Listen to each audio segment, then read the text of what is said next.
حضرت عمر کی حدیث ہے اور بخاری کی صحیح روایت ہے. آپ فرماتے ایک مقام ایسا آیا تھا کہ سارے صحابہ پریشان ہو گئے اور سب کے ذہنوں میں سوال تھے, سب کے سب پریشان تھے.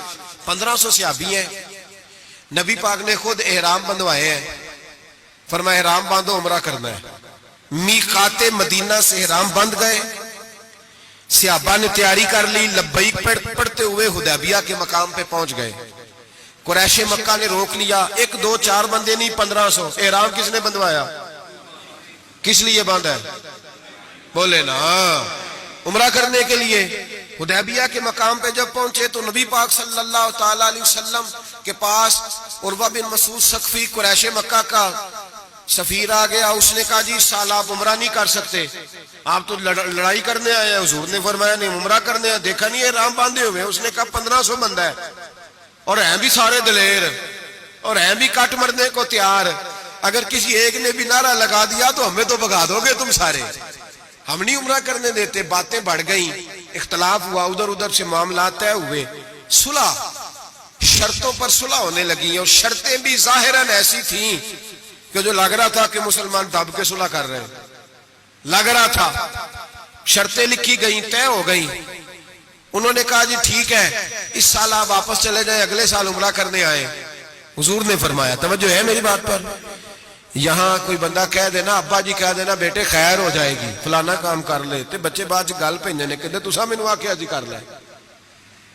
پیر صاحب تو خیر ویسے ہی گئے نا کام سے سرے سے, کہتے نے کہا پیر ہے, یہ کرامت ہی کوئی نہیں. وہ فیصل آباد کے پاس ایک بابا جی کی حکایت میں نے سنی. بابا جی کی ماننے والی زیادہ بیبیاں تھیں.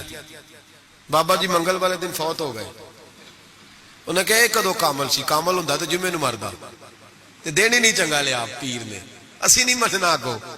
تو اللہ والوں کی بات بڑی نرالی ہوتی ہے. بابا جی اٹھ کے بیٹھ گئے, کہنے لگے چلو یہ کیڑی گل ہے, جمعے نو مر جا گیا. تو یہاں تو لوگ منٹ منٹ پہ ناراض ہو جاتے ہیں نا, منٹ منٹ پہ لوگ ناراض ہو جاتے ہیں. تو فوری طور پہ اب دیکھیں نا, حضور نے احرام بندوائے, عمرہ کرنے کو کہا. اب جب صلح طے ہو گئی تو حضور نے فرمایا چلو بھی ٹینڈ کرا دو, سارے کپڑے بدل لو, واپس جانا ہے. اب صحابہ کے ذہنوں میں سوال ہے کہ آپ نے کہا تھا چلو عمرہ کرنا ہے, اب حضور فرما رہے ہیں واپس جانا ہے, طواف کرنا, نہ طواف ہوا نہ صحیح ہوئی, ہمیں تو طواف کے لیے لایا, چلو واپس. 1500 آدمی بیٹھا ہے. جناب عمر کہتے ہیں جو سب سے پہلے اٹھے وہ ابو بکر صدیق تھے, جو سب سے پہلے اٹھے وہ ابو بکر. کوئی شک نہیں ذہن میں, کوئی بات نہیں, ٹینڈ کرائی, کپڑے بدلے. فرماتے ہیں پھر دھیرے دھیرے لوگ نا بوجھل قدموں سے اٹھے. کہتے ہیں باقی تو ذرا ٹھنڈے تھے, بول نہ سکے, میں ذرا تیز مزاج تھا, مجھ سے غصہ سنبھالا نہ گیا. میں حضور کے خیمے میں, ترکی کپڑے کا خیمہ نبی پاک نے لگایا ہوا تھا. جاگ رہے ہیں آپ لوگ؟ بڑی خاص بات ہے, خاص توجہ سے سننا. ایمان اس طرح مضبوط رہتا ہے, عقیدہ یوں بچتا ہے, ذرا ذرا سی بات پہ ذرا ذرا اس کا, آج میں نے فلانے اسکالر کو سن لیا ہے تو سود کے بارے میں بتاؤ, آج فلاں جناب میں نے بندہ سن لیا ہے, نہ آگے کا پتہ نہ پیچھے کا پتہ. جس آدمی کو لفظ سیدھے نہیں پڑھنے آتے وہ حدیثیں بیان کر رہا ہے ٹی وی پہ بیٹھ کے. آج میں فلانے دی گل سن لئیے, ان انشورنس دی گل دل چھڑو, ایسے ہی 1 منٹ لگاتے ہو بگڑنے کے لیے. ہم سے پوچھو, آندھی بھی آ جائے تو اللہ ایمان کی مضبوطی عطا کرتا ہے. یہ کیسے ہو سکتا ہے؟ کبھی حاشیہ خیال میں ہی بات نہیں گزری. یہ بزرگوں کی نسبت کی برکت حاصل ہوتی ہے, یہ بزرگوں کی نسبت کی برکت. اور دعا فرمائے اللہ استقامت ہی عطا فرمائے, اللہ فتنوں سے محفوظ, سارے آمین بولے, اللہ بچائے ان فتنوں سے. حضرت ابو بکر, کتنا کڑا وقت ہے. فرماتے ابو بکر صدیق اٹھے, ٹینڈ کرائی, آ گئے.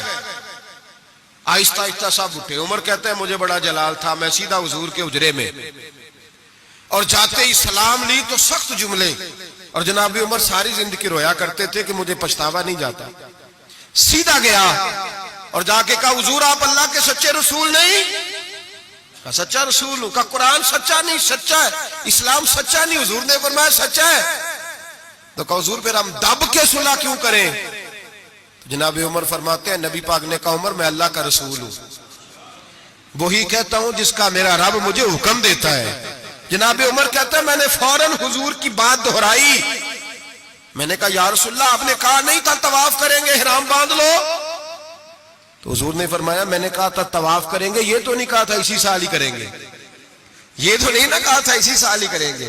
حضرت عمر کہتے مجھے تسلی نہ ہوئی, میرے اوپر غصے کا غلبہ تھا, میں باہر نکلا سیدھا ابو بکر کے خیمے میں, سیدھا حضور کی اور جناب صدیق اکبر کی ملاقات نہیں ہوئی درمیان میں گھس گیا جناب صدیق اکبر کے خیمے میں, اور جاتے ہی سلام کے بعد وہی سخت جملے.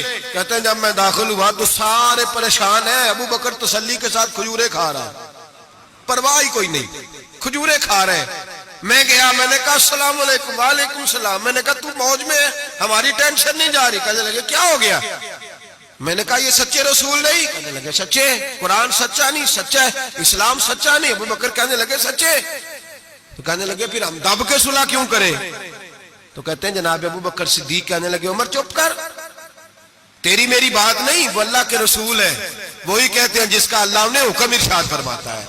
فرماتے منوان وہی لفظ جو حضور نے بیان کیے. کہتے اب میں نے بھی فوراً کہا, میں نے کہا انہوں نے کہا نہیں تھا کعبے کا طواف کریں گے. تو کہتے ہیں حضرت ابو بکر صدیق غصے میں آ گئے, کہنے لگے تجھے تیری مار ہوئے, حضور نے کہا تھا کعبے کا طواف کریں گے, یہ تو نہیں نہ کہا تھا اسی سال ہی کریں گے. میرے رسول نے کہا تھا تو انشاءاللہ ہم طواف کریں گے, انشاءاللہ طواف کریں گے, لیکن یہ تھوڑی کہا تھا کہ اسی سال ہی کریں گے. جناب سیدنا عمر فرماتے ہیں میں خیمے سے نکل آیا, آ کے بیٹھا, وضو کیا, غصہ ٹھنڈا ہوا. تو میں نے کہا عمر یہ کیا بات ہوئی یار؟ وہی لفظ ابو بکر کہتے ہیں جو رسول پاک نے بیان فرمائے, وہی انداز جناب صدیق اکبر کا ہے جو نبی پاک کا ہے. فرماتے ہیں پھر میری آنکھوں میں آنسو آئے, اور میں نے کہا عمر تو نے ایمان میں کیا آگے تو نے عمل میں کیا آگے گزرنا ہے, ابو بکر کا تو ایمان ہی تجھ سے بڑا مضبوط ہے.